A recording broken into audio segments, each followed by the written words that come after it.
Buenos días a todas, a todos. Bueno, hoy vamos a tocar 2 puntos. Siéntense, por favor.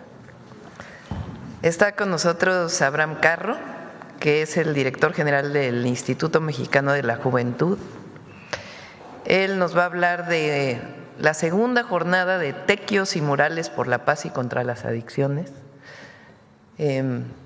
Jóvenes de todo el país salen a trabajar con sus comunidades, a mejorar los espacios públicos y en particular a hacer arte urbano en distintos lugares. Entonces nos va a platicar sobre ello Abraham. Y luego le pedí a la procuradora fiscal que viniera, a Grisel Galeano, procuradora fiscal de la Federación, porque es importante que se conozca cómo se calculan los adeudos fiscales. Cómo no es un asunto de negociación en lo oscurito, cómo es un asunto de ley.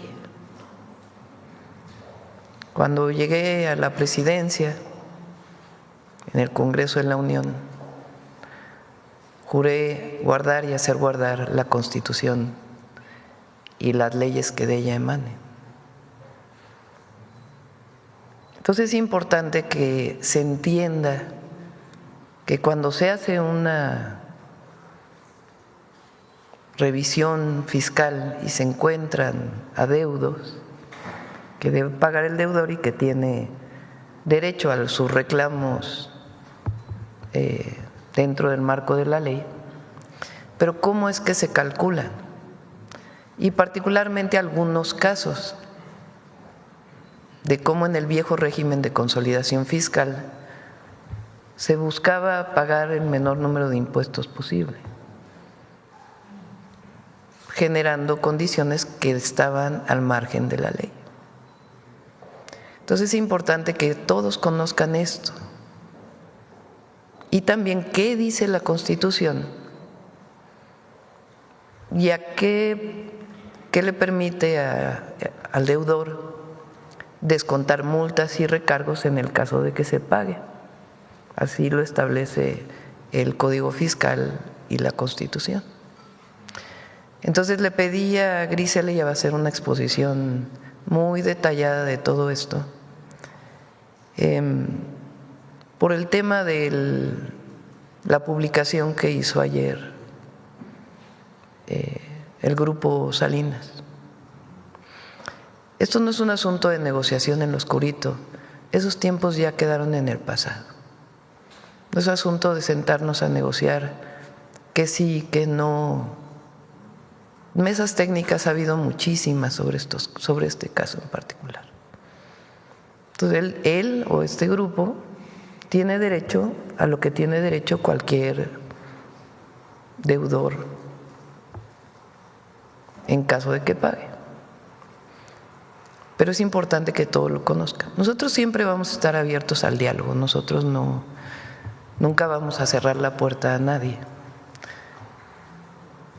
Pero negociación de la ley, nunca. Como dice Juárez, o decía Juárez, nada ni nadie por encima de la ley. Se llama Estado de Derecho. Para todas y para todos. Pero es importante que se conozcan los casos. Esto no es autoritarismo, no es… Las puertas del SAT están abiertas siempre a cualquier persona. Pero la ley es la ley. Entonces, primero Abraham, vamos a tener unos enlaces, ¿verdad? Y después Grisel, para que se explique con todo detalle. Adelante, Abraham.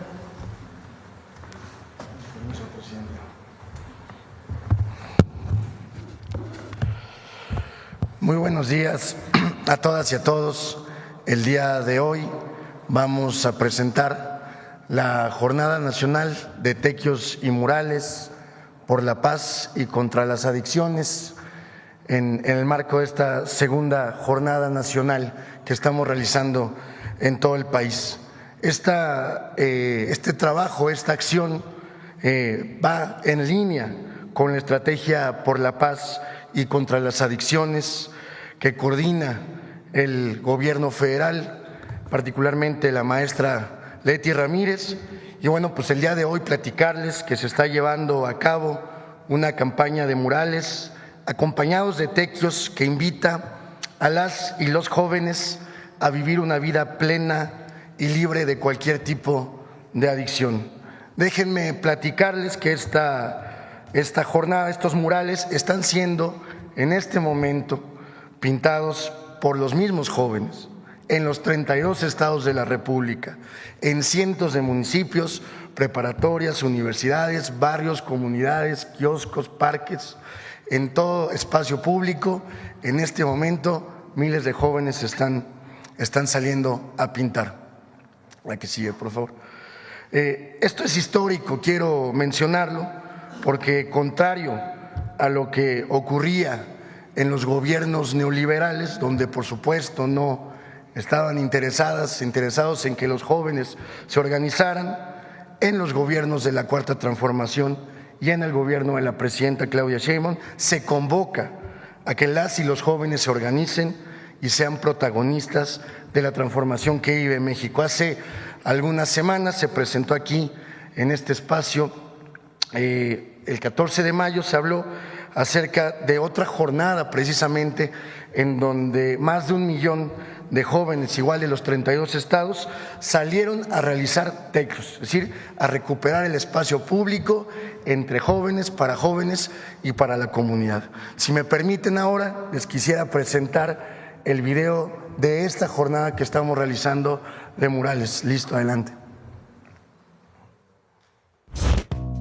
Hoy, 26 de septiembre, de manera simultánea, en más de 6,000 puntos desde los 32 estados de la República, 1 millón de jóvenes se unen a la estrategia federal por la paz y en contra de las adicciones. Porque recuperar y apropiarse de los espacios públicos crea comunidad. Porque cuando ocupamos las calles y los muros, logramos nuestras metas con arte y construimos futuro. Cada trazo fortalece el tejido social. Hoy, México pinta por la paz un corazón enorme latiendo en colores. La transformación pone a los jóvenes en el centro y les da espacio para expresar su voz y su creatividad, dejando huellas con símbolos de esperanza. Hoy podemos decir con orgullo, las y los jóvenes hacemos tequio y somos historia viva. De la mano de nuestra presidenta Claudia Sheinbaum, escribimos un nuevo capítulo de transformación, donde somos el presente que deja huella y transforma el futuro de México.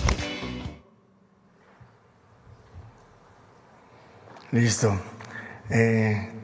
Efectivamente, aquí en el video que pasamos, lo grabamos ayer a mediodía, poquito ya como a la 1 de la tarde.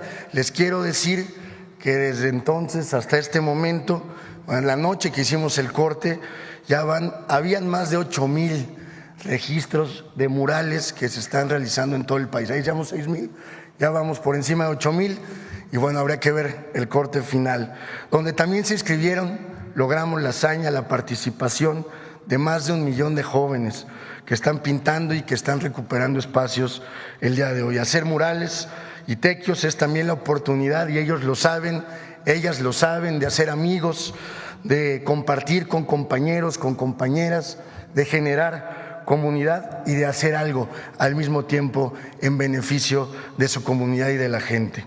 La que sigue, por favor.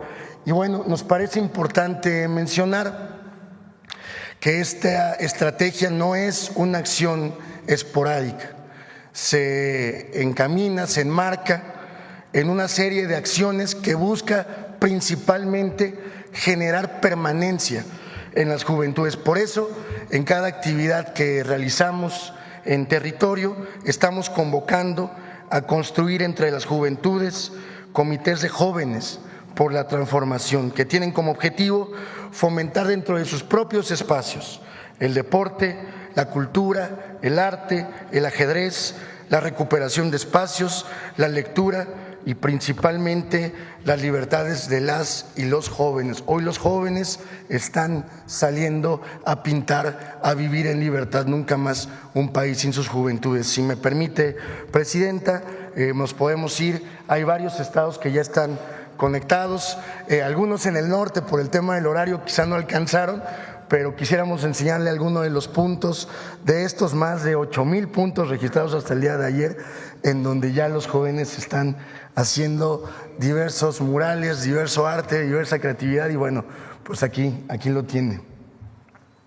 ¿Quién puede hablar o no? ¿Tiene Sí, micrófono ahí? sí, ¿A quien tú quieras? pues a ver los compañeros de Oaxaca que están pintando un mural bellísimo, también los de Tlaxcala por ahí.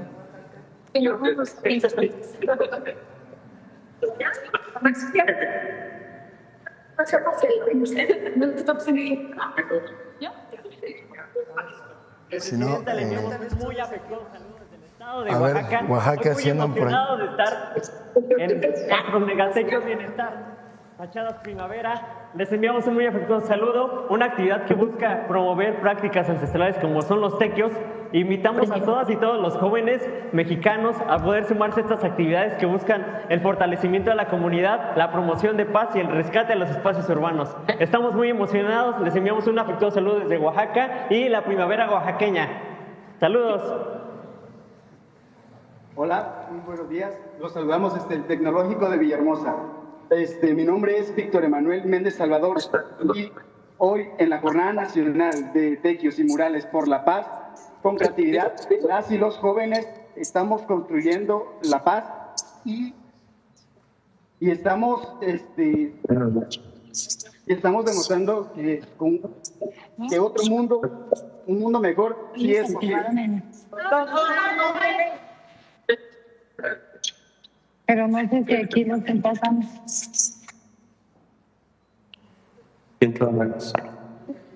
A ver, si quieren Tlaxcala también están muy activos, muy trabajadores desde muy temprano. Buenos todos. días, Presidenta. Les saludamos desde Panotla, el estado de Tlaxcala, donde estamos realizando el Mural por la Paz.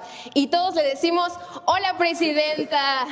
Este es uno de los 45 tlaxcaltequios que los jóvenes hemos realizado de manera voluntaria, donde rehabilitamos espacios públicos que han quedado en el abandono. De esta manera le ofrecemos a nuestra juventud tlaxcaltequia, espacios para la recreación y ser un espacio seguro. Y le queremos decir gracias, Presidenta, por todo este trabajo que se está realizando, especialmente gracias a la juventud tlaxcalteca.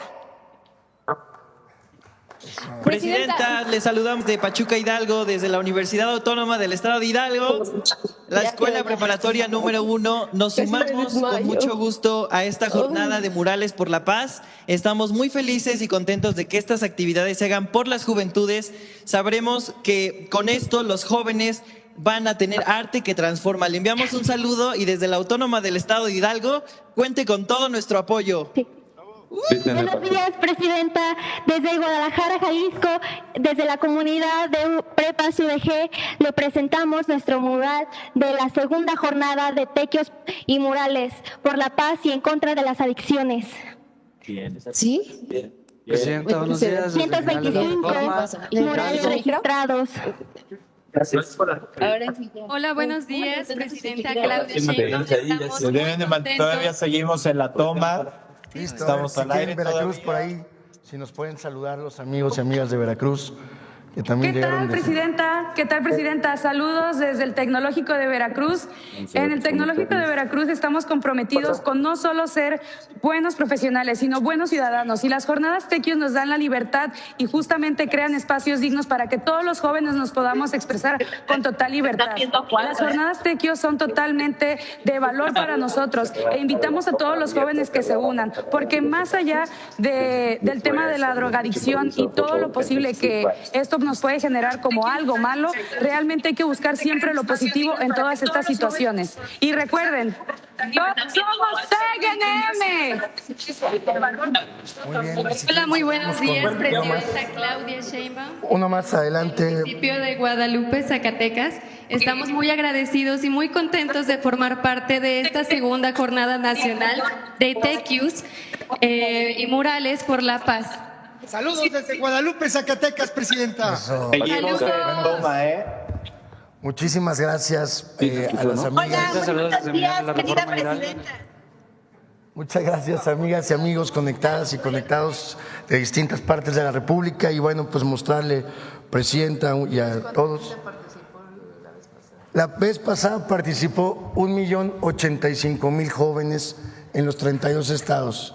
Les quiero platicar que esta vez volvimos a romper la cifra del millón y estaremos, si usted me lo permite informarle, presidenta, rompiendo la cifra de 1,085,000. Rebasaremos la barrera del 1,200,000 jóvenes participando en esta jornada. Muchas gracias, presidenta. Es cuanto. Muchas gracias a todas y a todos. Felicidades. Listo. Ahora sí, Grisel. Sí. Muchas gracias. Con su permiso. Buen día a todas y a todos. Es un gusto volverlos a saludar. Pues efectivamente, como ya lo anunció nuestra presidenta, hoy estamos aquí por parte de la Procuraduría Fiscal, la Secretaría de Hacienda y Crédito Público, y en nombre también del SAT, me voy hoy a referir a una historia de impuestos no pagados por un grupo empresarial. Les voy a platicar cómo se calcula efectivamente y por qué tenemos este adeudo tan grande y qué figura fiscal aplicaba antes, luego por qué ya no aplicó y cómo es que se generó el adeudo. La siguiente, por favor. Este grupo empresarial y muchos otros ocuparon esta figura legalmente aceptada que en nuestro país se generó para favorecer un mecanismo que se le proporcionaba a las empresas para que estas empresas que eran muy grandes y que tenían muchas subsidiarias pudieran presentar sus impuestos como si fueran una sola, las conjuntaban, las consolidaban. Entonces, así una empresa, cuando le iba muy bien y tenía utilidades y resultaba que a otra de sus hermanas, subsidiarias o filiales le iba mal, pues se consideraba que podía tener pérdidas, entonces podían sumar y restar los resultados entre todas y así llegaban a un cálculo adecuado para todas para pagar un poco menos de impuestos. En ese momento era la estrategia para impulsar a las grandes empresas. Entonces así el grupo podía pagar menos impuestos en el corto plazo. ¿Por qué? Porque si salían cantidades que tuvieran que pagar, las podía incluso hasta diferir a lo largo de los años hacia adelante, generalmente hasta 10 años. Y porque las pérdidas pues se compensaban con las ganancias de las otras, ¿no? Entonces este movimiento lo realizaban en familia empresarial. Siguiente, por favor. ¿Por qué se creó? Bueno, en aquella época, ahora les voy a contar más o menos en qué año fue, la intención original pues era fortalecer a estos grupos empresariales, darles liquidez y hacerlas competitivas internacionalmente. En teoría, era un incentivo para invertir más y generar más empleos, porque el grupo no se veía obligado a pagar los impuestos elevados en el momento en que generaba el adeudo y podía postergarlo en el tiempo. Adelante, por favor. Pero hubo abusos. Se generó una problemática importante porque movían los números de la contabilidad para aparentar más pérdidas de las que en realidad tenían y provocar pagar menos impuestos, además ya de los beneficios que les daba esa figura. Entonces, diferían los impuestos durante muchos años sin pagarlos realmente y además afectaban su contabilidad para pagar menos. Y pues esto generó un grave problema a la recaudación del Estado y además se veía un trato desigual entre las pequeñas empresas, las medianas empresas, que además sí pagaban completo, y estos grandes consorcios. La siguiente, por favor.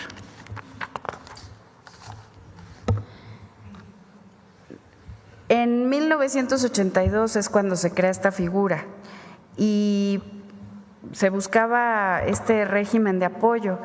Después, entre 2000 y 2012, mantiene el grupo en aquel entonces en el poder, mantiene el régimen empresarial y empezaron a generarse ciertas críticas porque ya se estaba cayendo en un excesivo diferimiento. Y en 2012 y 2018, entre esos años, ya era tan grave la crisis fiscal que se consideró importante que debía de hacerse una reforma a ese régimen. Y entonces en 2014 es cuando cambia este régimen, lo cancelan y lo que lo sustituye es un nuevo régimen que se llama régimen opcional para grupos, que es mucho más estricto, con plazos para pagar impuestos más definidos. Y el argumento pues era ese, ya se había abusado demasiado y había que recuperar los ingresos públicos. Cuando en 2018 llega nuestro nuevo gobierno, se refuerza la fiscalización, se determinan 0 privilegios fiscales, ya no hay consolidación, el régimen debe ser parejo para todos, debemos conducirnos en equidad y justicia tributaria para lograr el crecimiento y prosperidad del país. Siguiente, por favor. Entonces, tenemos que, está clarísimo, en 2014 se cambia este sistema, se elimina la consolidación, ya no se permite compensar todo de manera indiscriminada, se fijan plazos claros para pagar impuestos y se busca que haya más equidad, transparencia y que los grandes grupos dejen de tener ventajas excesivas sobre los grupos pequeños. Adelante, por favor.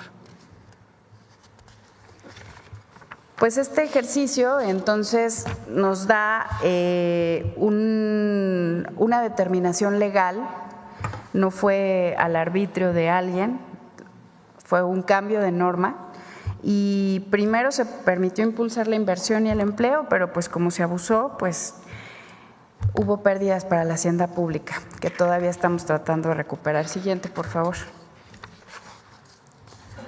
Y ahora vamos al detalle de la problemática fiscal. Pues este grupo empresarial aprovechó esta figura por muchos años y traemos temas ya de 9 créditos que están muy pronto para resolverse en la Corte, para ser exigibles y justamente están concentrados en 4 de estas empresas, de muchas que forman este gran consorcio, 4 en una de las primeras, por los ejercicios fiscales 2008, 2010, 2011 y 2012, ya habíamos dicho 17 años sin pagar impuestos desde 2008.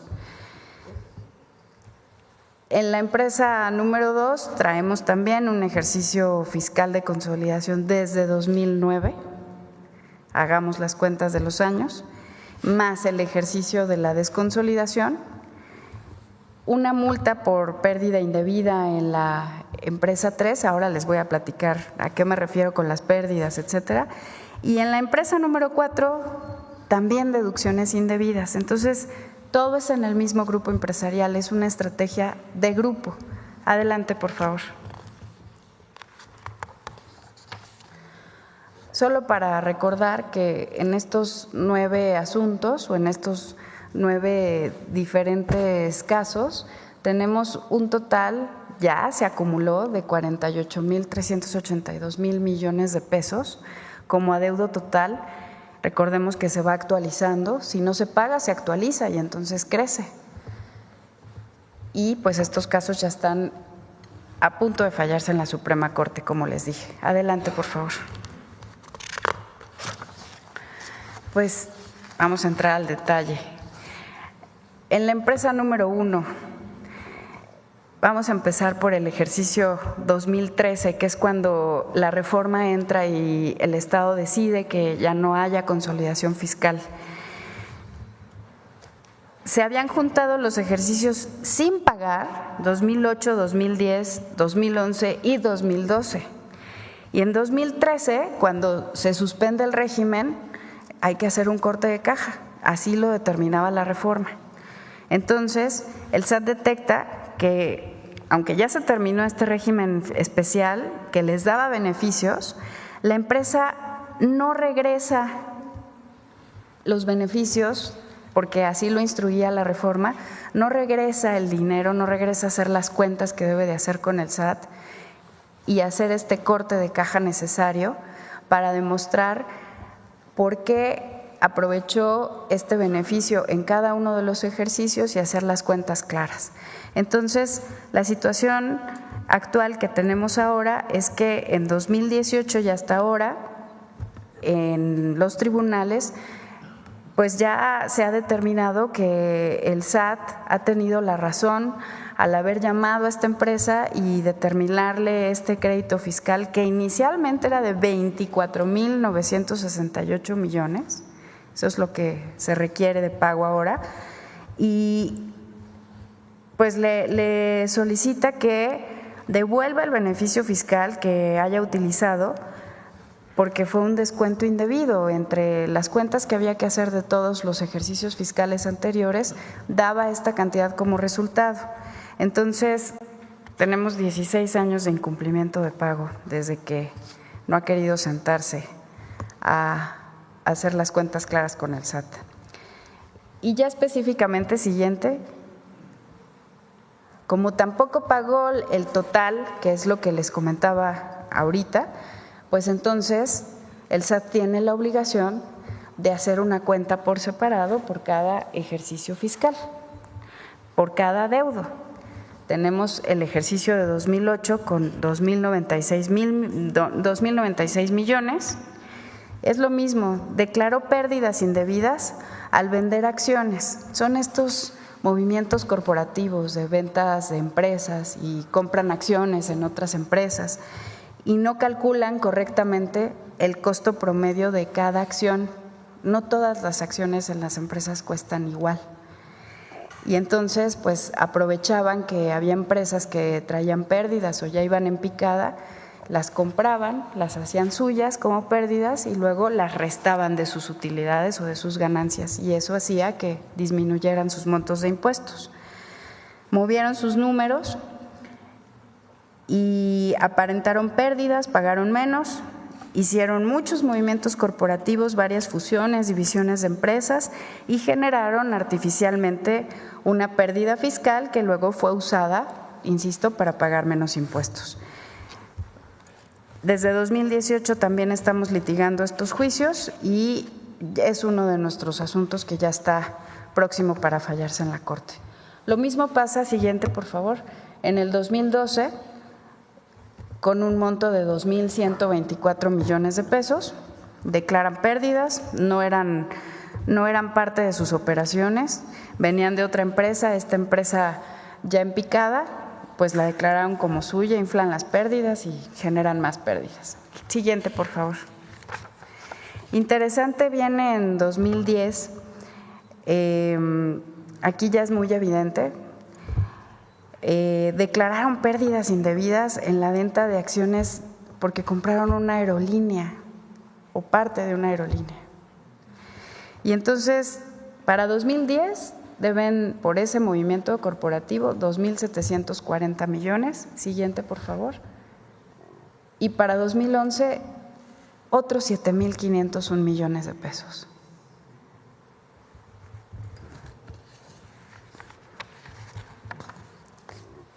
Sin palabras. En la empresa número 2 tenemos 2 ejercicios fiscales ya con temas en corte. ¿Qué pasó? En el ejercicio 2009 que se determinaron 3,547 millones. Igual la empresa declaró pérdidas, venían de otras sociedades, no eran operaciones reales de la propia empresa y crecieron sus pérdidas. Y aquí, curiosamente, sí hay un cúmulo de empresas más sustanciales. Varias empresas. Se fue acrecentando el abuso de la figura de la consolidación. También ya se ganaron 2 instancias y el caso ya también está para fallarse en corte. Ya se acumularon. Siguiente, por favor. Lo mismo pasó en el ejercicio 2013 para esta misma empresa. Ahora estamos hablando de 4.431 millones de pesos. Y es el mismo tema, la consolidación. Se fijan, en 2013 se acaba y entonces llaman a las empresas a hacer este corte de caja. No pagaron los otros anteriores, tienen que sentarse a hacer la cuenta final.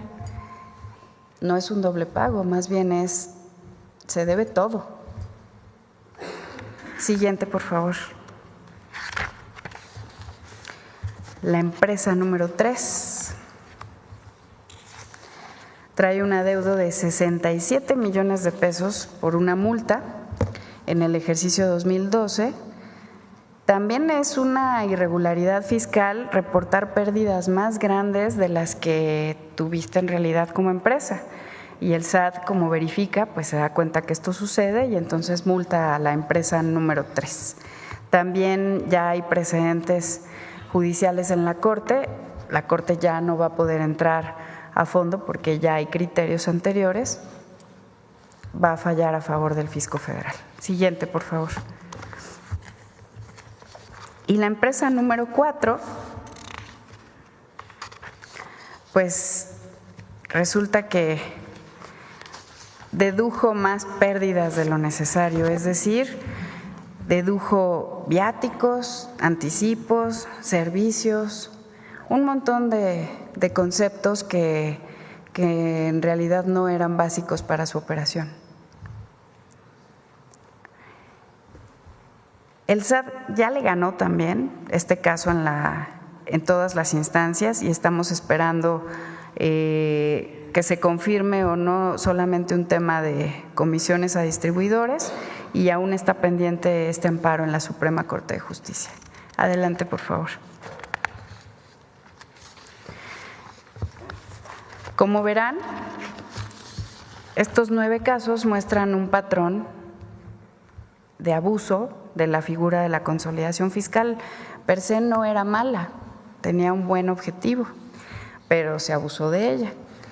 Y después de haber usado pérdidas durante años de empresas que fueron adquiriendo con el paso del tiempo, en la mayoría de los juicios se ha determinado que el SAT tiene la razón, ha ganado y desde la primera instancia, pero las acciones de litigio de este grupo pues han sido muy agresivas y por eso nos han llevado tantos años hasta ahora que vamos a esperar una resolución firme ya de la Suprema Corte de Justicia. Por favor, siguiente. Y como lo comentaba nuestra presidenta,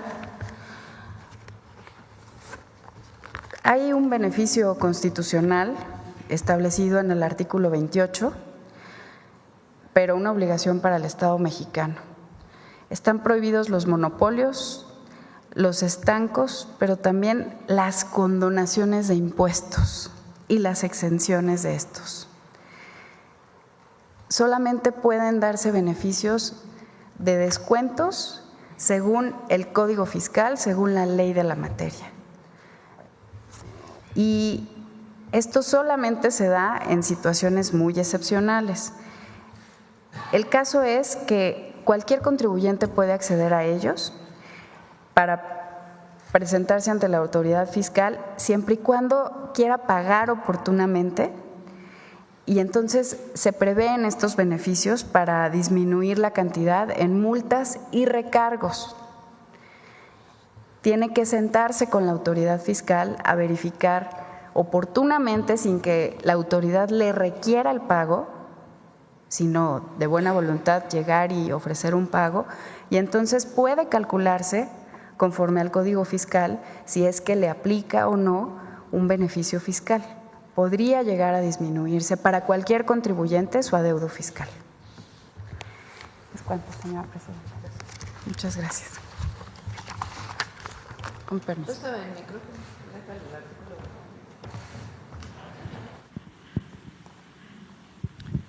Esta fue incorporada por el presidente López Obrador en la Constitución. No existía.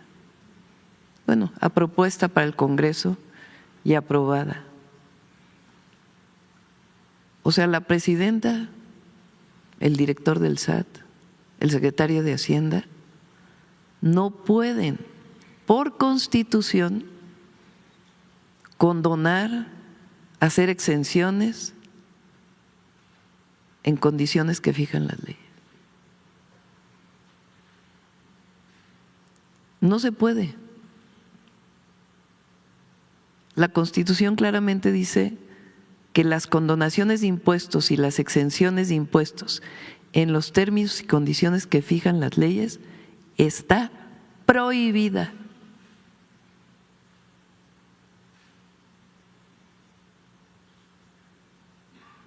Ya no es, nos sentamos en una mesa, negociamos a ver cuánto te condono, cuánto te exento. El SAT puede cometer un error y el contribuyente puede ir al SAT a decir, aquí está el error. Y de hecho hay una, ¿cómo se llama? Donde estaba Armando.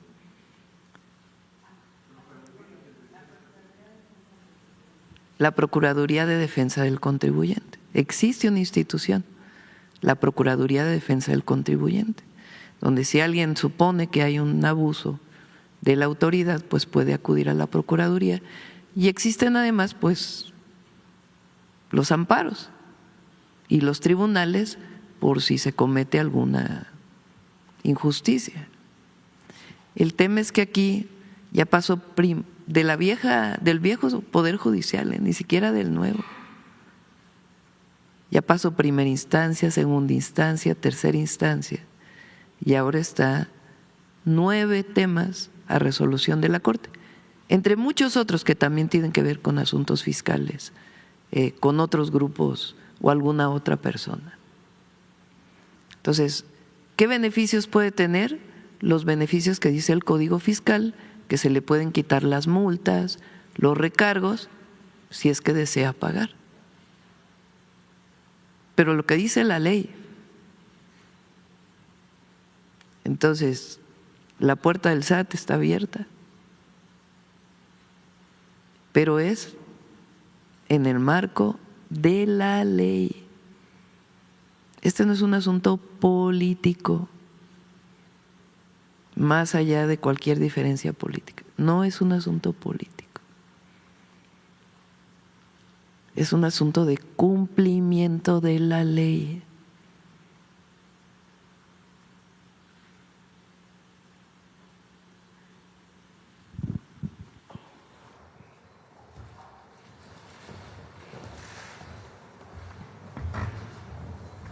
Y por eso se presentan los ejemplos de casos, que obviamente no pueden darse los detalles, pero ejemplos de casos que están sustentados, que no es una cuestión subjetiva.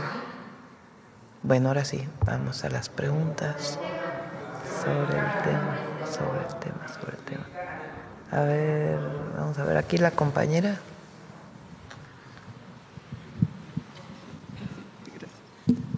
Muchas gracias, Presidenta. Jimena Mejía, de Grupo Imagen. Quisiera consultarle, hay una investigación periodística que reveló que el coordinador de los senadores de Morena, Adán Augusto López, pues no presentó en su declaración patrimonial 79 millones de pesos por parte de empresas. ¿Tendría el senador que aclarar esta situación, esta acusación? Esto también porque el SAT ha puesto alertas a las transacciones millonarias que tuvo el ahora senador por parte de una empresa fantasma y otra que obtuvo contratos durante su gobierno en Tabasco. Pues sí, que aclare. Que aclare el senador. Presidenta, también al interior de la bancada de los senadores de Morena hay un grupo, por lo menos se sabe de 13, que no están muy conformes con la operación que ha tenido el senador, sobre todo en la transparencia en el manejo de fondos. Eso es pura politiquería, la verdad. No conozco de un senador que tenga quejas. Nadie se ha presentado. No. Ok. En otro tema, Presidenta, una Corte Federal de Nueva York ordenó la aprehensión de Silén García Peña, exregidor del Partido Verde en Jalapa, Veracruz, por tratar de proteger al líder de la Iglesia de la Luz del Mundo, Joaquín García. ¿En el país hay alguna investigación sobre este regidor, sobre esta actuación? Pues la Fiscalía tendría que informar. Lo que hubo que fue público es esta detención de 38, creo que son, ¿no? Personas presuntamente ligadas a este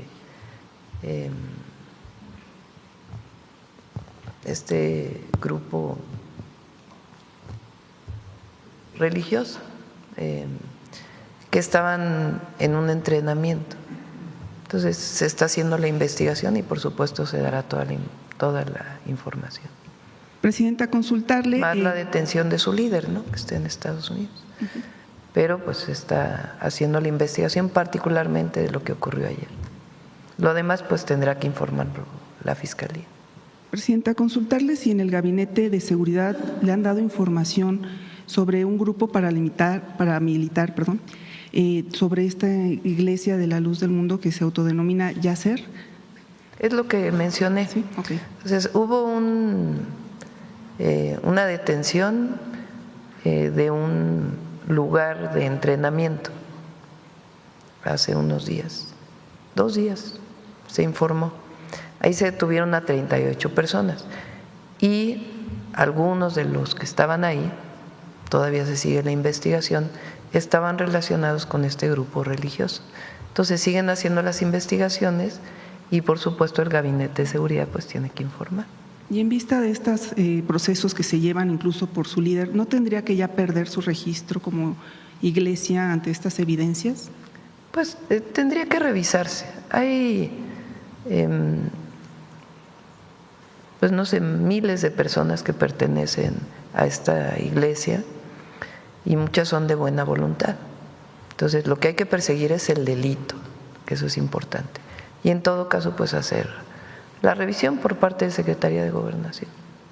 Y por último, preguntarle sobre el caso que se evidenció ayer en redes sociales sobre una osa que estaba en un zoológico en Nuevo León, que estaba en muy mal estado. Saber si su gobierno podría apoyar en el caso. Se sabe que la Profepa ya está actuando, pero si se podría hacer una mayor investigación. La Profepa está ahí y también que informe la Profepa. Gracias. Gracias. Bueno, ver acá. Ahorita vamos para allá.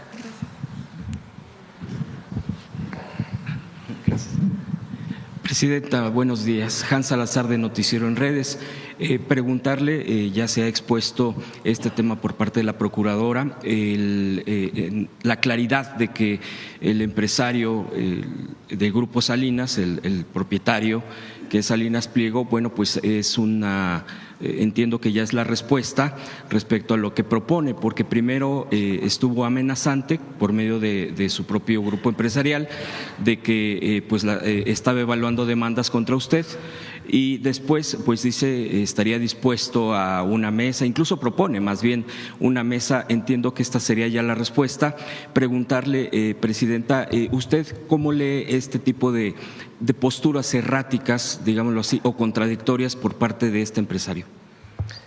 No me voy a meter a un tema personal, ¿no? Se coloca en la publicación como si fuera un tema político o como si fuera un tema de un debate político. Que la política se discute, se debate y somos un país libre. Entonces hay libertad en las redes, hay libertad en los medios de comunicación.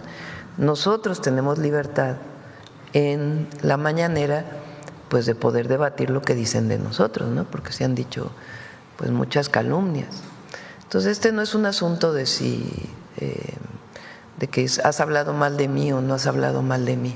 Ese, digamos, es otro tema y en todo caso pues se debate pública y políticamente en el marco de las libertades que hay en nuestro país. El tema aquí es el pago de impuestos.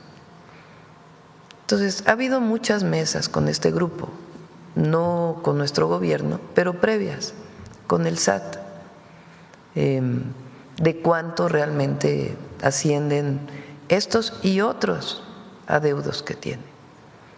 Hay que decir que hay impuestos que se pagan. El tema son estos juicios, que son juicios muy antiguos, no son juicios que hayamos puesto en este momento, sino juicios que vienen desde antes del 2018.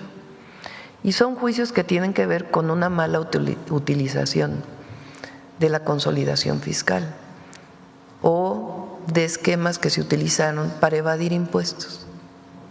Entonces, por eso presentamos el tipo de casos que hoy están en la Corte, para que se vea que no es un asunto de subjetividad, no es que el director del SAT o alguien en el SAT tenga mala fe y quiera hacer algo contra una u otra persona, o algún grupo empresarial u otro grupo empresarial, sino que son casos que ya han pasado primera instancia, segunda instancia y ya están llegando a la Corte.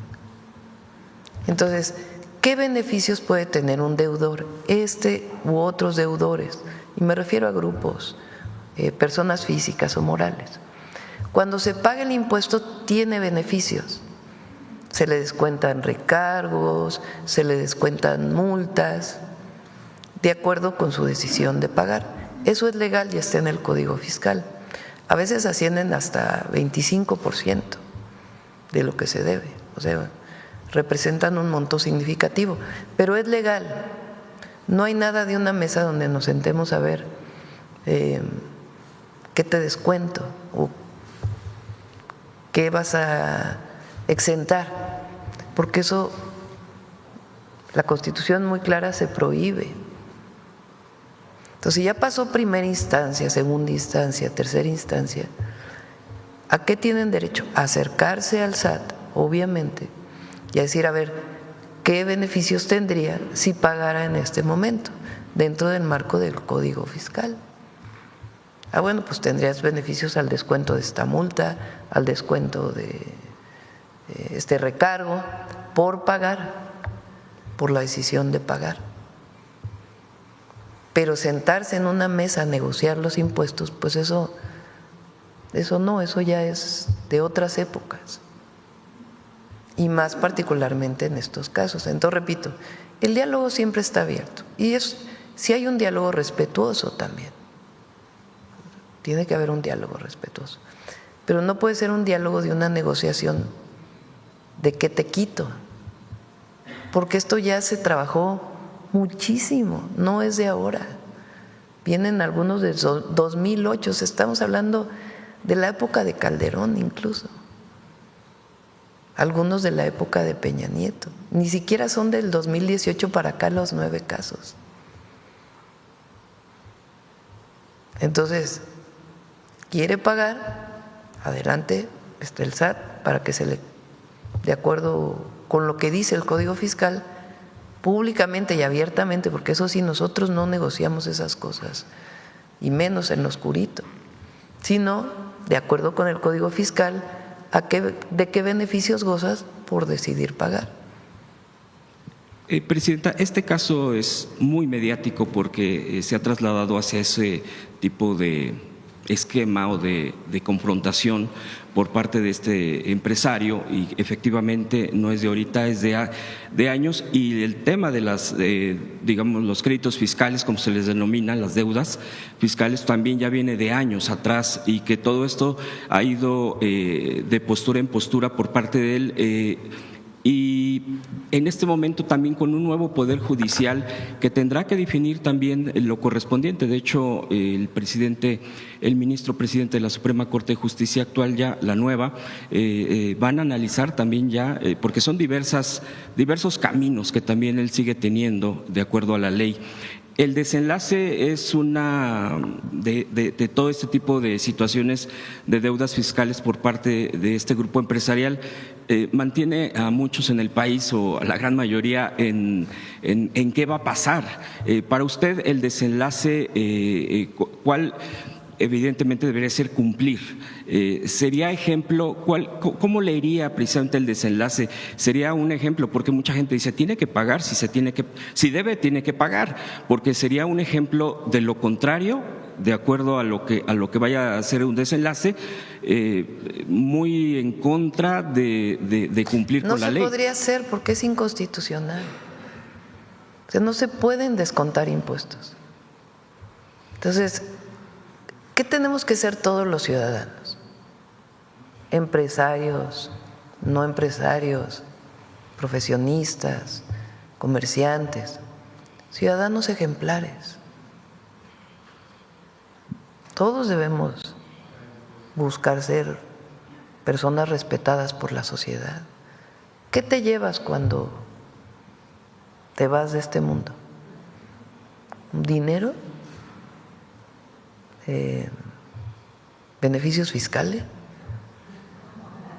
Te llevas tu reputación, te llevas tu historia de vida, tu fama pública. Y yo creo que a eso debemos tender todos, ¿no? A que nuestras familias pues se sientan orgullosos de sus padres, de sus madres, de su padre, de su madre, de sus abuelos. Entonces todos debemos ser ciudadanos ejemplares. Y hay empresarios en México ejemplares que pagan sus impuestos, que no están en otra cosa. Y no digo que no deban participar en política, todos tienen derecho a participar en política. Ahora, nosotros no hemos calumniado a nadie, a nadie. Ahora, ha habido ofensas a la presidenta, a muchos de los servidores públicos. Ni siquiera hemos dicho, a ver, te voy a denunciar, a demandar por las ofensas que has dicho. Y usa una televisión pública, porque es una bueno, no pública, una concesión. Entonces, por eso esto es al pueblo de México, mi mensaje es al pueblo de México. Es lo que debe este grupo empresarial, o algunos otros grupos empresariales, o ciudadanos. No es un invento, no es una subjetividad, no es algo que alguien construyó ilegalmente. El que paga los impuestos puede acceder y hay una injusticia, para eso están los tribunales, para eso está abierta la puerta, para que se les explique por qué se están cobrando determinados impuestos, por qué se hace una auditoría y está la misma Procuraduría del Contribuyente. Y todos los tribunales administrativos y del Poder Judicial. Entonces, no es subjetivo, hay técnica aquí atrás, con base en las leyes. Entonces, no es que uno se niegue a platicar con alguna persona, no. El tema es que hay cosas que no son negociables, porque no es político, no es la ley. No puede ser que para algunas cosas se hable de libertades y de leyes y para otras cosas no. ¿Qué tiene que hacer la presidenta? Yo juré respetar la Constitución, hacer cumplir la Constitución y sus leyes en el marco de mis atribuciones. El Poder Judicial en el marco de sus atribuciones, el Poder Legislativo en el marco de sus atribuciones. Entonces, ¿qué se puede hacer en estos casos? Pagar y tener los beneficios de pagar, como cualquier deudor. Bien, lo dice este tenor de los empresarios, hay una diferencia enorme. Podemos poner ejemplos, pero bueno, ahí están en la parte mediática de quienes sí se paga y quienes no. Pero también mi siguiente tema, presidenta, tiene que ver con un empresario, precisamente Chico Pardo, Fernando Chico Pardo, que acaba de el tema concretar al 25% de la compra de Banamex. Y yo quisiera preguntarle en concreto sobre qué opina, porque él se ha expresado muy positivamente. Ha dicho que si se animó a hacer la compra, a concretar esta parte de este banco, que es un banco además histórico para el país y que tiene un acervo cultural impresionante, ha dicho que la confianza que le tiene a su gobierno, a usted, es lo que lo animó precisamente a cerrar un trato de esta magnitud. ¿Qué comentario le merece al respecto? Pues a él y en general. Ayer vino un empresario extranjero de Estados Unidos a decir, voy a invertir en México. Y hay muchísimas inversiones en nuestro país. Y yo me reúno con empresarios pequeños, así como me reúno con la gente cuando salgo a territorio y escucho a muchísimas personas. me reúno también con empresarios y los escucho, y si tienen quejas se atienden, se ve cómo podemos hacer para resolver. Oye, que tengo un trámite que tiene 2 años y no ha salido por cuestiones burocráticas. Bueno, pues vamos a ver qué problema tiene ese trámite, todo dentro del marco de la ley. Se está trabajando ventanillas únicas y otras cuestiones para poder acelerar las inversiones.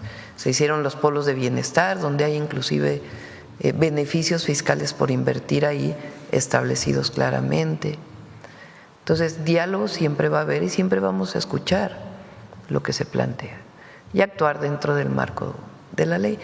Y hay cantidad de inversiones que quieren llegar a México. O sea, no hay un ambiente antiempresarial, nada, para nada. En general, los empresarios están muy contentos.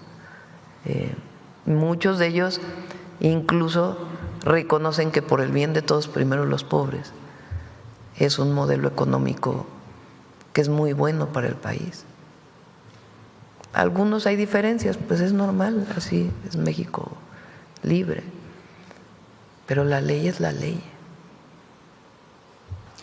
Finalmente, Presidenta, preguntarle a propósito y el tema de los jóvenes que se ha puesto en esta presentación y que es a través también de programas como Jóvenes Construyendo el Futuro, la atención a la juventud. Usted ya ha tocado el tema de la escuela donde usted fue, el CCH Sur, y lo lamentable de los hechos ahí ocurridos, y que en la UNAM siempre ha sido espacios vivos donde los estudiantes libremente se manifiestan.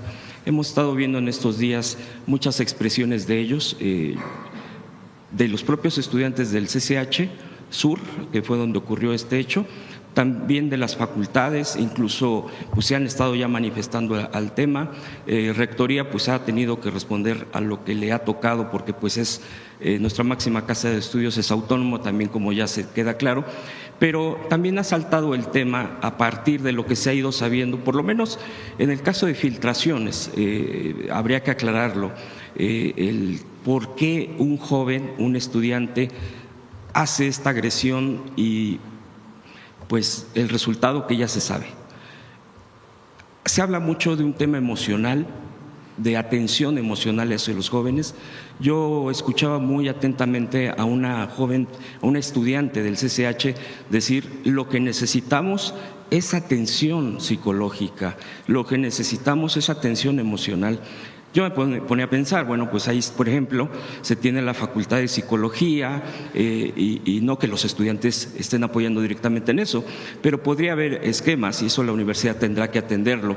Pero también empieza a permear la discusión en las redes sociales, en los medios. ¿Qué pasa también con esa atención hacia los jóvenes que se sienten mal para evitar que se ha aumentado el tema de los suicidios, el tema de las problemáticas internas que pues son tan diversas, pero que también llegan a estos casos probablemente, repito, porque son filtraciones de lo que hemos estado viendo? Y de ahí también ha salido una caja de Pandora de que son grupos en las redes sociales que tienen cierta problemática y que la canalizan hacia este tipo de cosas de violencia. Preguntarle concretamente en este esquema, en este contexto, el gobierno federal, por ejemplo, los estudiantes entiendo que siguen teniendo el seguro facultativo, que es el IMSS, es la atención hacia los estudiantes. Si están pensando o si se pudiera estar esquematizando, reforzar la atención psicológica, psiquiátrica, emocional hacia los jóvenes en general del país para poder prevenir, porque pues es un asunto verdaderamente muy complicado. Sería mi última pregunta, Presidenta. Sí, bueno, primero evidentemente dentro del marco de la autonomía, la propia universidad tendrá, la autoridad universitaria tiene que dar su atención, sus soluciones, y hay que escuchar a los jóvenes siempre, siempre. Entonces, en este momento se pueden acercar a Abraham, pues ahora si quieres dar los números de atención, aparte de el número de atención que tenemos de CONASAMA, que la línea de, ¿por qué no lo pones? Por si quieren hablar ahí. Y ahora Abraham puede decir si se quieren acercar. esta idea que tuvo Abraham de hacer estos comités y hacer distintas actividades tienen que ver con promover actividades de los estudiantes que generen comunidad, porque muchas veces hay soledad por distintas razones, incluso por problemas familiares. Entonces, el tener actividades colectivas ayuda a los jóvenes pues, a tener otras alternativas de vida, de compañerismo, vinculados con la paz y evitar cualquier acceso a alguna droga. Eso es, digamos, lo que estamos haciendo ahora, además de muchas otras cosas que tienen que ver con atención a las causas.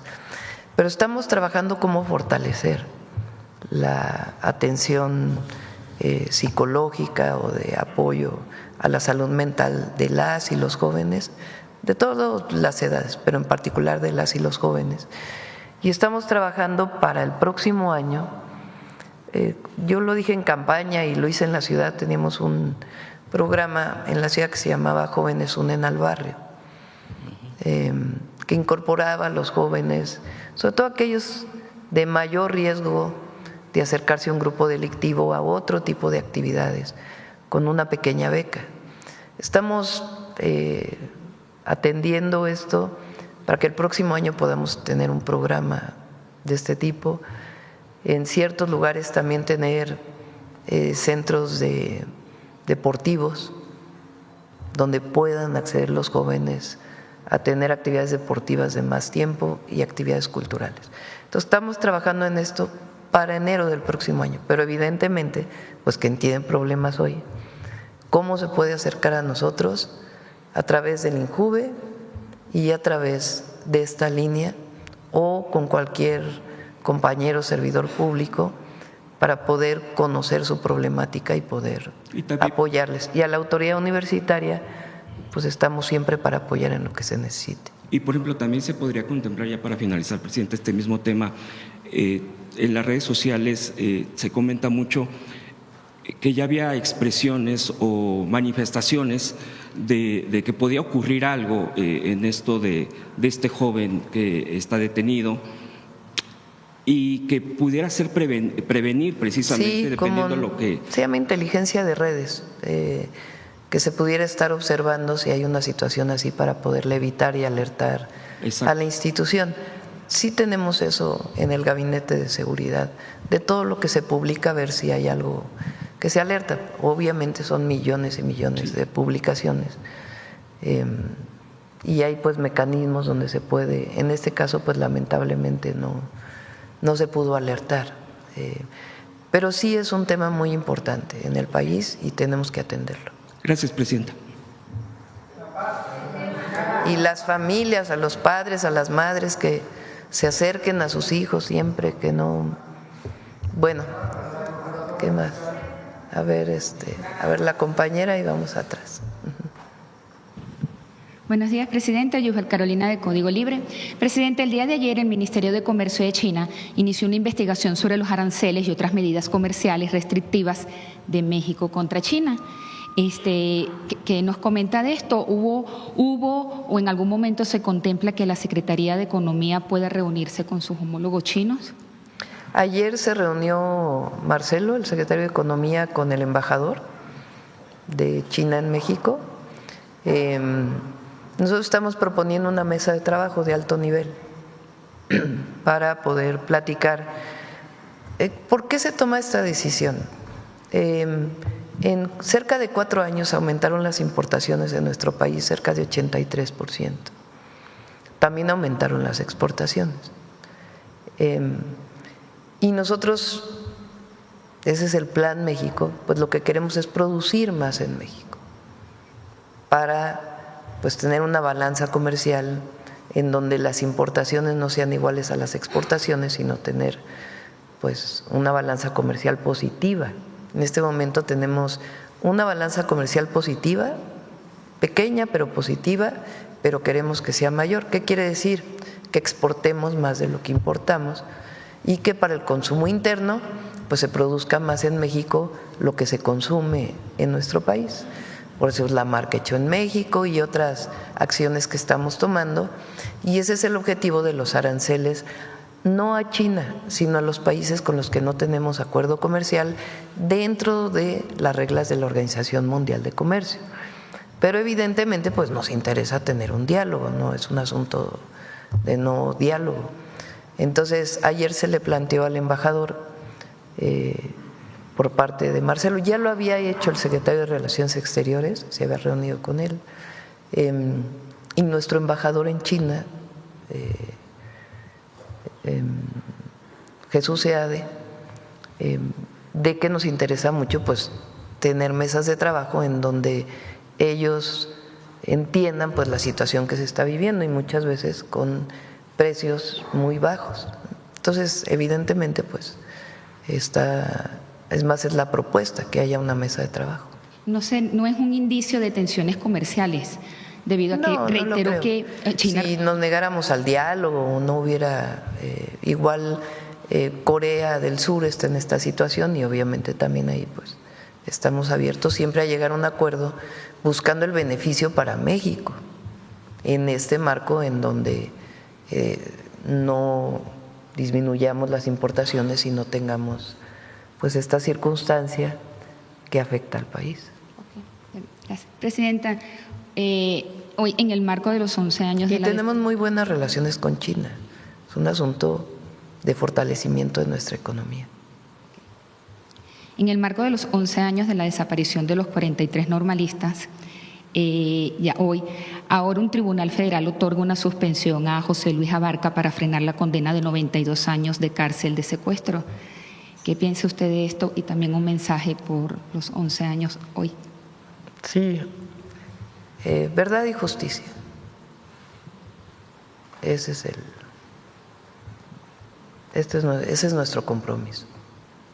Entonces, estamos trabajando en ello.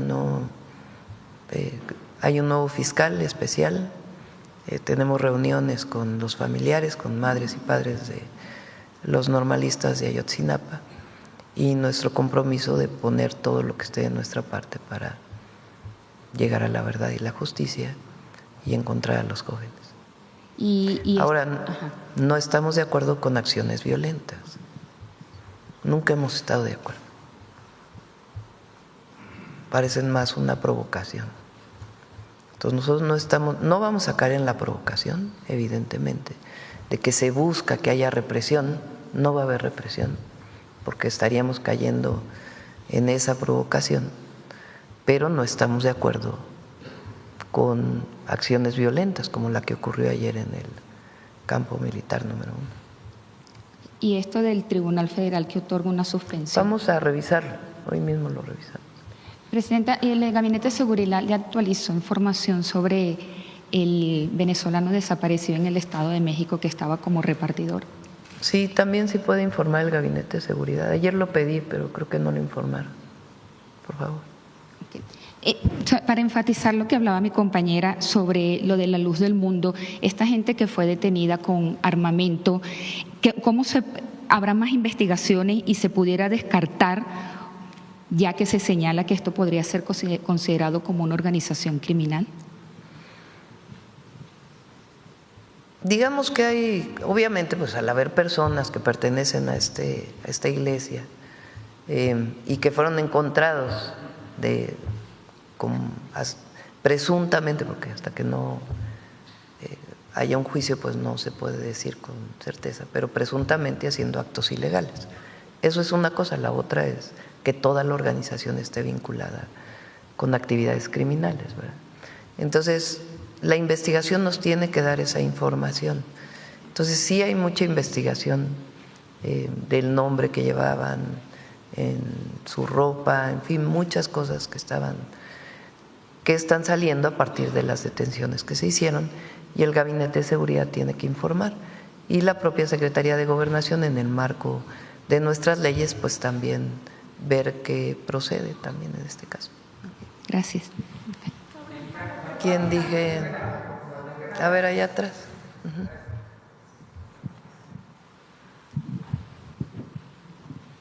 Gracias, Presidenta. Máximo Allende para Subjetivo. El 30 de diciembre de 2008, el Grupo Electra compró un bloque fantasma de acciones de Mexicana de Aviación. El costo fue de 613 millones de pesos. Esas empresas tienen como nombre, bueno, empresas, pues ahora las conocemos como empresas fantasma, porque en realidad eran empresas fachada, toda vez que estas empresas no contaban con aviones, hangares, pilotos o personal operativo. Esas empresas, entre otras, eran pues operadora de servicios empresariales Z, gestiones y servicios operativos Capa, impulsora de enlaces industriales Delta e impulsora industrial empresarial Beta.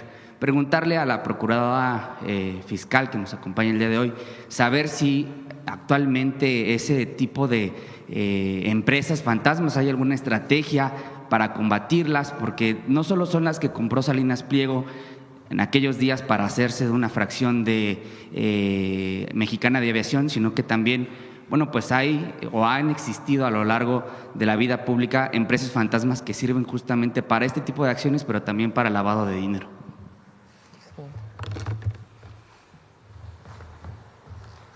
Gracias, si me permite. Y con mucho gusto y precisión les informamos también que justamente parte de las reformas que se presentaron con el paquete económico para 2026 se incluye una reforma para el Código Fiscal y es justamente un fuerte combate a las factureras y a las empresas fachadas. Ya nuestra Constitución nos permite tener un margen que nos protege de justamente estas actividades ilícitas y nos concede la posibilidad de ir para perseguirlas y buscar una prisión preventiva oficiosa para estos delincuentes que no solamente inciden en lavado de dinero, sino en otros esquemas de delincuencia organizada en su mayoría. Entonces, efectivamente, tenemos una estrategia legal y muy estructurada para combatir este esquema, porque pues efectivamente desde hace muchos años estos esquemas corporativos han dañado mucho el fisco federal y las estructuras fiscales de las empresas que son legales y se ha dejado de cobrar mucho dinero por culpa de estos esquemas.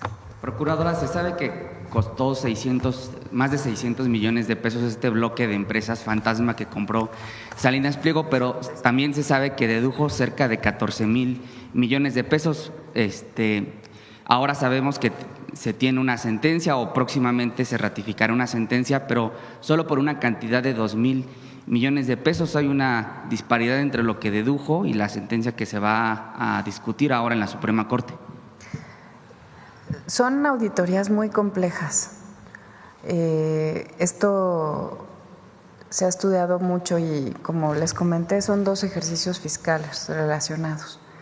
Vamos a esperar la sentencia de la Corte para que pueda ya con mucha claridad y firmeza analizarse ya de fondo qué es exactamente lo que va a dar lugar al cálculo exacto y correcto para que pueda determinarse el pago de estos impuestos. La pregunta concreta era, perdóneme, si podría pagar más. Está en el proceso, difícilmente ya puede como procuradora adelantar más información. Sí, perdón, está vivo el juicio y para protegerlo, hasta que no se dicte sentencia, no podemos hacer ningún pronunciamiento respecto a un cálculo específico.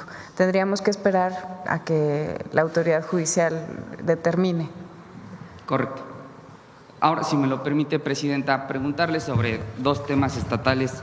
En el Estado de México se presentó recientemente… Nada más para complementarlo, lo que dice nuestra compañera Grisel. Sí hay varias, algunas ya fueron publicadas y otras vienen en el paquete económico. Esquemas que nos permiten jurídicos pues evitar estas empresas fachada o factureras. Por ejemplo, ya no se puede crear y cancelar una empresa el mismo día, que luego hacían así. Se creaba, facturaba y luego la daban de baja. Eso ya no se puede hacer a partir de hace algunas semanas. y algunas otras cosas que ya las podemos explicar en una mañanera especial si quieren. Parte de esta cuestión no voy a decir ningún caso en lo particular, pero se daban casos, por ejemplo, en que una empresa compraba una parte de una empresa que estaba en quiebra con deudas. Entonces compraban la deuda. Entonces compran una empresa con deuda y tú dices, ¿y para qué quieres comprar una empresa que debe tanto, no? Bueno, porque lo que hacían es que la consolidaban con una de sus empresas. Otra empresa que está bien. Al juntarlas, pues entonces la empresa ahora resulta que tiene pérdidas y entonces ya no paga los impuestos que debe pagar porque tiene pérdidas. Entonces en realidad pues es totalmente irregular, ¿no? Que compres la deuda de una, la sumes a una empresa que está bien y luego resulta que tiene deuda esta, pero falsa, ¿no? Porque en realidad esta tuvo ingresos y debe pagar impuestos. Ese tipo de prácticas llegaron a utilizarse de manera ilegal para no pagar impuestos de la empresa sana, digamos. Presidenta, en la administración pasada justamente se compró, entiendo, la marca de Mexicana de Aviación, pero entiendo que todavía hay participación de privados en la misma. ¿Usted consideraría o se analizaría eventualmente la nacionalización de Mexicana de Aviación? No creo que se esté en esas condiciones. Ahí todavía había unas deudas a los trabajadores que recientemente fueron saldadas o que se están saldando, pero déjame, reviso bien no voy a estar dando información equivocada. Ok, ya para no robarle más tiempo a los compañeros, 2 preguntas estatales. En el caso del Estado de México hubo una reducción importante en la pobreza y se destaca porque a lo largo de su primer año de gobierno hubo una reducción considerable en la pobreza, pero en el Estado de México 5% más de la media estatal fue el 11%, en Ciudad de México el 9%, en Veracruz el 7.5%. Eso por un lado, y por el otro también, destacando parte del informe de la gobernadora, se hablaba de los diversos operativos que se han dado. Uno de ellos es muy particular, el operativo Enjambre, que ha puesto tras las rejas a presidentes municipales en funciones, expresidentes, directores de seguridad, altos funcionarios del Estado de México han caído con este operativo. Son 2 hechos que se dan solamente en el Estado de México. Saber si se está haciendo algo diferente desde esta administración en respaldo. Bueno, sabemos que en el operativo Enjambre estuvo, por supuesto, participando la Secretaría de Seguridad Ciudadana, pero ¿eso se va a replicar también en otros estados, Presidenta? Son investigaciones que surgen, no es que haya un operativo para ver si alguien está involucrado, sino que cuando hay, a partir de la investigación de un delito o de una denuncia, cuando surge la presunta responsabilidad de un funcionario público, entonces pues vienen las carpetas de investigación y las órdenes de aprehensión. En el Estado de México le llamaron Operación Enjambre al momento en donde se hicieron las detenciones, al operativo en el momento en que se hicieron detenciones de funcionarios que un juez determinó que en efecto había presunta responsabilidad en un delito. Entonces, pero eso es permanente. Cuando las investigaciones, sea de la Secretaría, del Gabinete de Seguridad, digamos, como coadyuvantes del Ministerio Público, se encuentra que hay un funcionario involucrado, se procede, cero impunidad. Este fue el caso de la Marina. Se investiga un caso en donde llega un buque con combustible que no reportaba ser combustible y que traía otro permiso para evadir impuestos. Se hace la investigación, se encuentra que hay funcionarios públicos involucrados y se solicita la orden de aprehensión. Ahora, en el caso de Veracruz, se anunció un aumento salarial a trabajadores de base, de los que menos ganan, del 6% en el salario neto y del 2% en prestaciones. Eso lo anunció la gobernadora Rocío Nale recientemente, pero me llamó mucho la atención que habló de más de 1,000 trabajadores en el gobierno de Veracruz que ganaban menos del salario mínimo. Saber si en el gobierno federal todavía, o si existen trabajadores que ganen menos del salario mínimo, presidente. Hay casos que no es como salario completo, o sea, no es su salario, sino que tienen algún apoyo que viene de hace tiempo. Por ejemplo, promotores educativos de lenguas indígenas en el estado de Chiapas. Entonces, ahora el próximo año estamos buscando que puedan ganar al menos el salario mínimo y luego ya regularizarlos a lo que debe ganar un maestro como tal. Hay casos de ese tipo que estamos revisando, pero no es un contrato, sino es un apoyo que se le da a una persona. A través se llama de capítulo 4000. Entonces, de todas maneras, en esos casos, pues tiene que tener si no es un beneficio relacionado con una beca, sino con una actividad que tenga que ver con una acción de gobierno, pues estamos buscando que puedan tener mayores ingresos. Por último, presidenta, el pasado 6 de marzo de 2024, aquí en Palacio Nacional fue derribada la Puerta Mariana con una camioneta de CFE por parte de manifestantes de la Normal Rural Isidro Burgos. Fue de hecho el abogado Vidulfo Rosales quien confirmó, porque el presidente en su momento había dicho que se trataba de provocadores y no, fue el propio Vidulfo quien confirmó que sí eran compañeros del movimiento, dijo. En esa declaración también Vidulfo dijo que se apersonaría en cada uno de los eventos de la entonces campaña 2024, pues para hacerle el mismo reclamo. Ahora se confirma, en la última declaración, en la última pregunta que le hicieron, usted decía que no tenía la información sobre si Vidulfo se integraba o no a la Suprema Corte. Ahora se confirma en el marco de estos 11 años de lo sucedido en Ayotzinapa, preguntarle su opinión sobre su incorporación. Pues es decisión de la Corte, de los ministros de la Corte.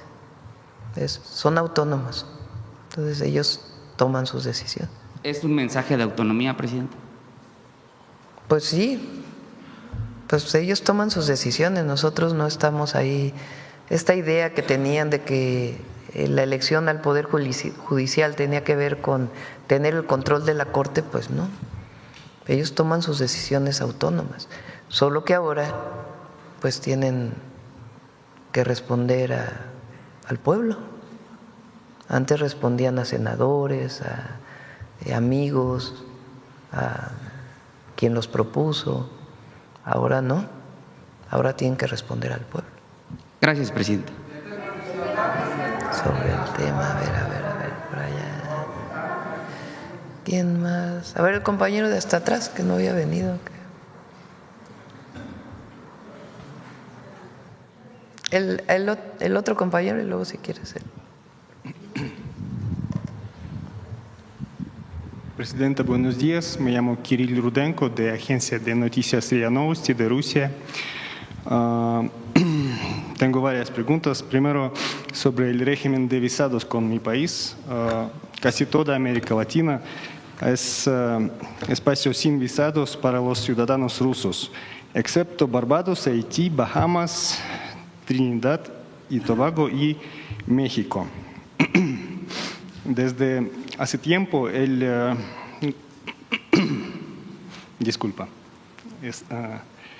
gobierno mexicano estudia un acuerdo de supresión recíproca de visados con Rusia, donde radican las dificultades para aprobarlo y cabe esperar avances durante su administración. Pues tendría que revisarlo Secretaría de Relaciones Exteriores. Ya lleva hace años. Pues que lo revise Relaciones Exteriores. Gracias. Otra pregunta sobre mexicanos en conflictos armados. México es parte de la convención que prohíbe el mercenarismo, pero vemos testimonios sobre la participación de mexicanos en conflictos armados y reportajes de medios mexicanos sobre reclutamiento de exagentes de fuerza, incluso aquí en la Ciudad de México. ¿Qué mensaje daría a quienes consideran esa vía de ingreso o ya han tomado armas en conflictos? ¿En qué casos te refieres? Pues hay casos de participación de mexicanos en conflicto en Ucrania, hay casos en Medio Oriente. Todo es en el marco de la ley. Obviamente nosotros estamos en contra, nosotros somos pacifistas, por convicción y por constitución. Entonces, cuando hay una persona reclutada por la vía legal para alguna cuestión, pues tiene que ser evaluada en el marco de la ley. Y si van a violar alguna ley en el extranjero, pues tienen que cumplir con las leyes en el extranjero. Entonces, evidentemente, nosotros no estamos de acuerdo con ninguna guerra, ninguna. Y si hay un mexicano involucrado en una actividad ilegal en el extranjero, pues tiene que rendir cuentas y tiene la protección consular como cualquier mexicano en cualquier lugar del mundo. Gracias. Y tercera pregunta. O el apoyo consular, más que la protección, el apoyo consular. Gracias. Y pregunta sobre legado cultural de México. México trabaja activamente en la devolución de sus bienes culturales. Uno de sus símbolos es penacho de Moctezuma, que está en el Museo Austriaco, y los descendientes de Moctezuma incluso reclaman su regreso, pero sin éxito. Este proceso ya lleva también años. ¿Planea su gobierno acciones concretas o ya se desarrollan algunas gestiones en un plano no público en este sentido? Ha habido varias solicitudes de repatriación, vamos a decirlo así, del penacho de Moctezuma. Hay, digamos, en la mesa lo que se ha puesto son cuestiones técnicas, de que pudiera tener algún daño si es trasladado. De todas maneras, nosotros seguimos pidiendo, pues, que cualquier pieza que esté en el extranjero que tenga que ver con nuestras culturas, pues que regrese a nuestro país. En algunos casos se da como préstamo, dado que es patrimonio de un país. En otros casos sí hay devoluciones. Por ejemplo, con Italia se tiene una muy buena relación de muchas piezas que han regresado. Con Estados Unidos recientemente hubo otro caso. Y la Secretaría de Cultura sigue trabajando en eso. Y aquí el experto es al que le pedí personalmente que esté viendo todos estos casos, a José Alfonso Suárez del Real. Y seguimos en eso. Esa es nuestra petición. Gracias. Bueno, son 9:10. Hoy nos vamos temprano a Ciudad Juárez.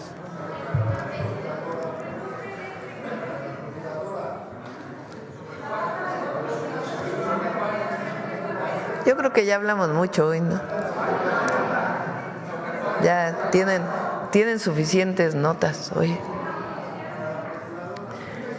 Tenemos, miren, un montón de videos, ¿verdad? Tenemos un video de México Canta, un video de Viernes Muy Mexicano de la Canaco, ¿no? Tenemos un video de la nacionalización de la industria eléctrica que se cumple mañana, 27 de septiembre. Tenemos Suave Patria y tenemos, creo, otro, no, ya, ¿verdad? ¿De qué más tenemos? No, ya no más eso, nada más. Entonces vamos a...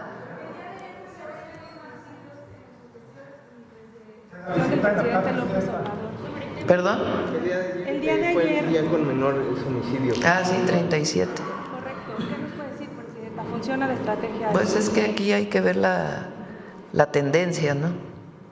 Digo, evidentemente, el día de ayer fue el día de menor número de homicidios desde hace por lo menos 10 años, creo. No sé si son 10, pero bueno, que nos digan. Pero aquí pues es difícil tomar un dato aislado, ¿no? Entonces hay que ver cómo va a salir el mes de… Recuerden que hubo tantas noticias el día que presentamos el informe de seguridad que como que se perdió. Pues 30% de disminución de homicidio doloso en el mes de agosto, comparado con septiembre del 2024. 30% o 32%, ¿no? A ver, pon la gráfica.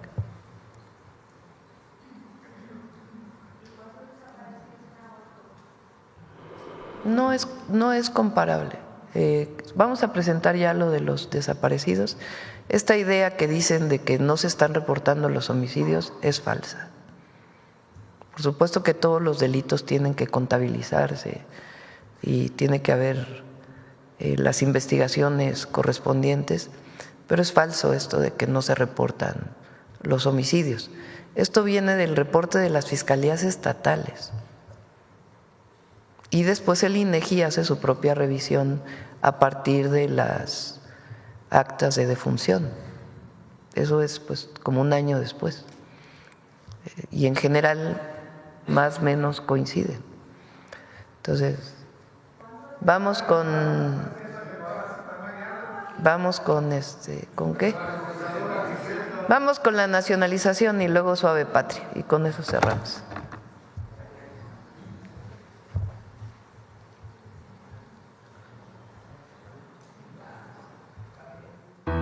Los recursos naturales y las áreas estratégicas están bajo responsabilidad del Estado porque de ellos depende la soberanía y la prosperidad de México.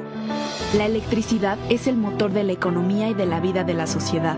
El acceso a la energía eléctrica es un derecho humano.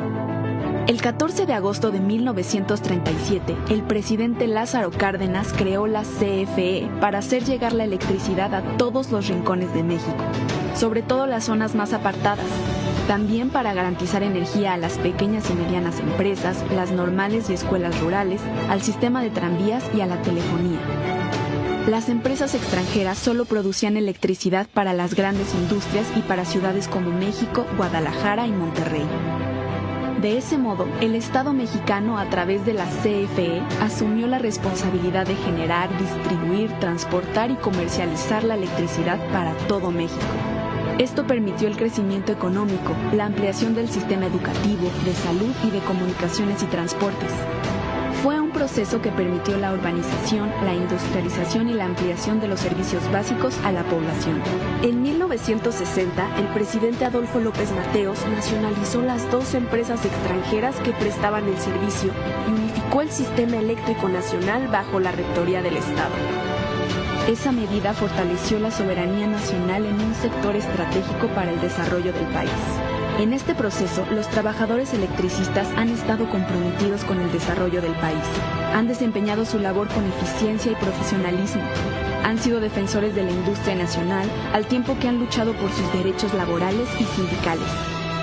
Sin embargo, durante los gobiernos neoliberales, se puso en marcha una política para desmantelar la industria eléctrica pública y privatizar el servicio. Se entregaron concesiones a empresas privadas y extranjeras, principalmente españolas, para generar electricidad y distribuirla con un modelo de mercado que encarecía el servicio y ponía en riesgo el sistema eléctrico nacional. Con los gobiernos de la Cuarta Transformación se detuvo esta política privatizadora y se fortaleció a la CFE. El Estado retomó la rectoría del sector eléctrico para garantizar el servicio a la industria y a toda la población a precios asequibles. Al mismo tiempo se impulsan las energías limpias. De este modo, la CFE ha vuelto a ser una empresa estatal, una empresa del pueblo, clave para el desarrollo nacional. La soberanía energética y la lucha histórica de electricistas forman parte de las experiencias que nutren el humanismo mexicano.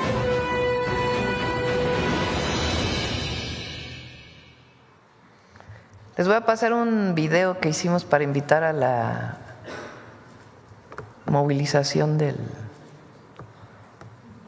la asamblea del 5 de octubre. Ahorita lo subimos a la red.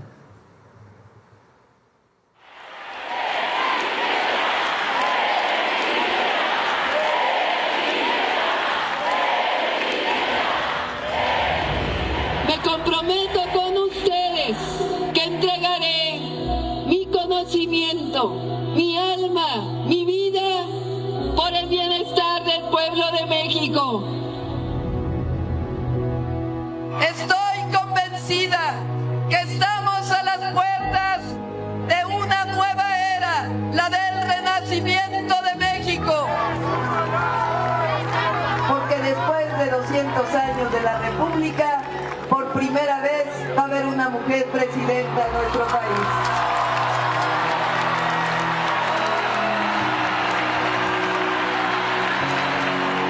Me comprometo con ustedes a enaltecer el amor, la verdad, la honestidad y la fraternidad.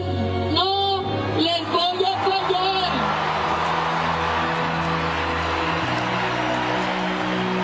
Que las personas se sientan representadas en mí es algo maravilloso y al mismo tiempo de mucha responsabilidad. Muchas gracias. Soy una ciudadana más en este grandioso país, con una responsabilidad que me dio el pueblo.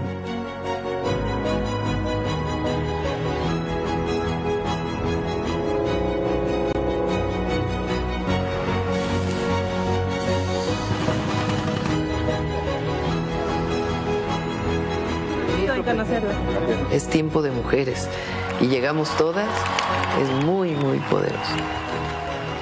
Es también una revolución. ¡Que Dios me la bendiga!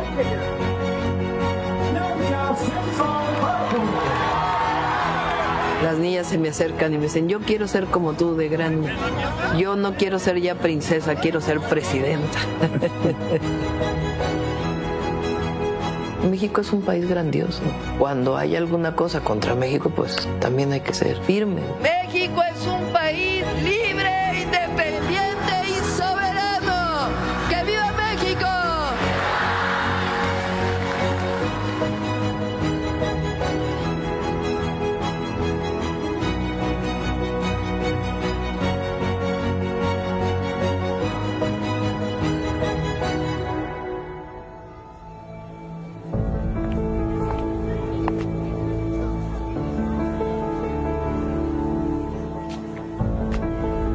Les invito a que nos juntemos una vez más en este maravilloso Zócalo, a un año de que llegamos juntos.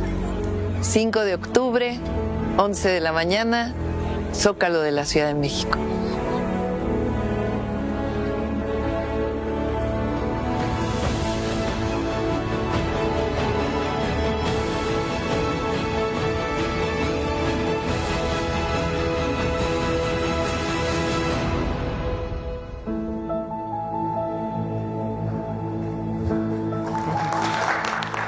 Suave, patria.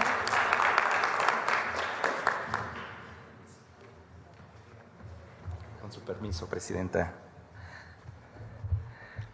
Keako Newarutsi, Presidenta. La saludamos con mucho afecto. Keako Yunaite, desde Palacio Nacional. Les acabo de saludar en la lengua wixárika, o el huichol, como muchos lo conocen. Una lengua originaria que está dentro de nuestro país y que nos recuerda que México se nombra de muchas maneras y en muchas voces. En ese mosaico cultural, hoy celebramos una tradición zacatecana que este año obtuvo un récord Guinness al reunir la mayor cantidad de personas en escena. Se trata de la representación de la batalla de Lepanto, aquella donde participó Miguel de Cervantes, el autor del Quijote. Una puesta en escena que se mantiene como un puente entre nuestra memoria y la raíz hispánica. Por eso hoy, en Suave Patria, tenemos la oportunidad de presenciar un encuentro donde la historia universal se enlaza con la memoria local para que el pasado dialogue con el presente. Como cada semana y con el permiso de usted, Presidenta, amigas y amigos, seamos testigos de esta hazaña cultural a través de este video.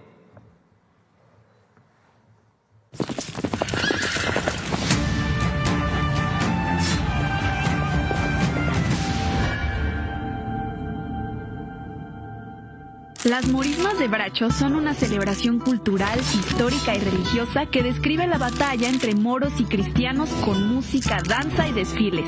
Ha perdurado durante más de 200 años como una manifestación viva de fe, tradición y pertenencia comunitaria. Pues nos une como familias, como Estado, como cofradías hermanas que vienen a participar, pero nos unen a todos como una hermandad. Las morismas de Bracho se conmemora la batalla de Lepanto, la cual es sumamente importante porque fue un parteaguas del cual nosotros somos herederos del cristianismo, ¿verdad? Porque estaba en juego, como estaba avanzando el Imperio Otomano en 1571, gracias al triunfo del Papa Pío V, pues fue que se pudo lograr, ¿verdad? Una obra teatral que comienza aquí, en Zacatecas, reitero, en 1824, una hermandad. Ellos, viendo un crecimiento, la representación, hay que decirlo, se llevaba efecto en un lugar céntrico aquí de la ciudad, lo que es San José de la Montaña, a un costado de la capilla. Ahí se celebraron las primeras representaciones. Crecieron a casi 300 participantes. Esta representación ayuda a mantener viva la identidad que conecta a las personas con su herencia y raíces. Este año se sumó a la lista del récord Guinness como la más grande del mundo, con una participación de 17.600 cofrades en el tradicional desfile que recorrió las lomas de Bracho y las principales calles del centro histórico de la ciudad.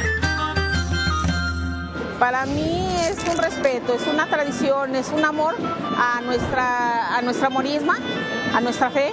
Ya es una esencia de los mismos zacatecanos. Hay gente que es foránea, que vienen de diferentes partes de la República y también son cofrades, pero para nosotros es ya una identidad nuestra fiesta. Las morismas de Bracho continúan siendo una manifestación vibrante del orgullo zacatecano, uniendo a la comunidad en una tradición que, más allá de los siglos, sigue viva en el corazón de sus habitantes.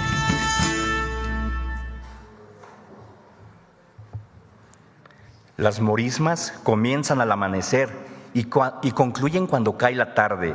En ese lapso, Zacatecas se convierte en un escenario vivo, donde batallas, diálogos y la música se entrelazan en una tradición que reúne a toda una comunidad. En sus inicios participaron pueblos indígenas, personas mestizas y afromexicanas, junto con mineros que encontraron que en esta representación hay un acto de dignidad y de memoria. Hoy se suman migrantes zacatecanos y sus hijos, que regresan cada año para agradecer a su tierra con su presencia y su talento. Por eso las morismas no son solo una representación, son un reencuentro con la historia y con la identidad. Cada palabra y cada gesto nos recuerdan que el mayor tesoro de Zacatecas es su gente. Cada palabra así lo manifiesta. Porque mientras esa tradición perdure, habrá comunidad, habrá raíces, habrá un México que se reconoce en su memoria. Como lo dice el dicho, como México no hay dos. Pan para Yutzi. Muchas gracias. Gracias.